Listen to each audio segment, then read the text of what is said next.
Tips for using solderless copper fittings. One of the most commonly used types of water supply pipes in residential properties is copper pipes. Copper pipes are ideal for supplying both cold and hot water around a home. Traditionally, copper pipe connections are usually made by soldering the fittings together. This is done by putting two copper pipes together in such a way that they make a sleeve or a joint, or a T in case you need to connect at least 3 pipes, that fits in the pipe ends. Flux is then applied to the interior surface of the sleeve or joint. It's then heated using a torch. The next step involves applying solder onto the heated pipe such that it melts and seals the seam. Today, there are other methods of connecting copper pipes without soldering them together. Using compression-based fittings. You can join at least 2 copper pipes using compression-based fittings. These fittings come with a brass cylinder within them and some nuts around their exterior surface.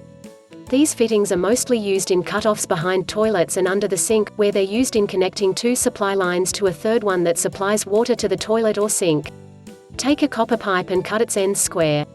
Fit the ends into a compression fitting.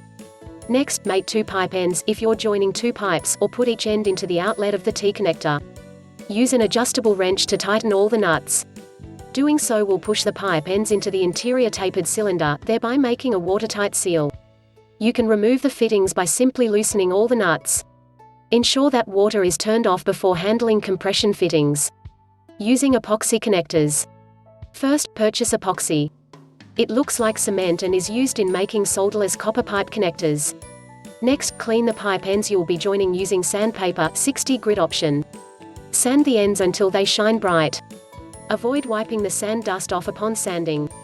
Make a bead of epoxy and apply it on the exterior surface of the copper pipe. Apply another bead of epoxy on the interior surface of the fitting connector that will be used in making the joint.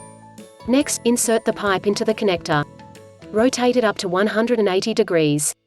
Turn it again 180 degrees back. Hold it for a minimum of 5 seconds. You'll get a permanent bond in around 45 seconds.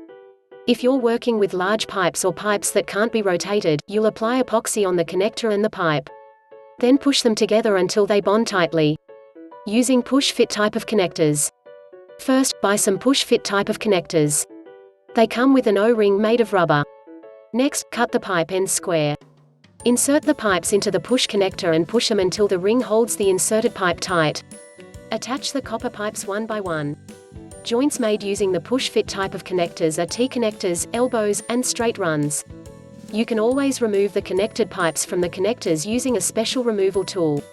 The connectors may be reused in case they're not damaged.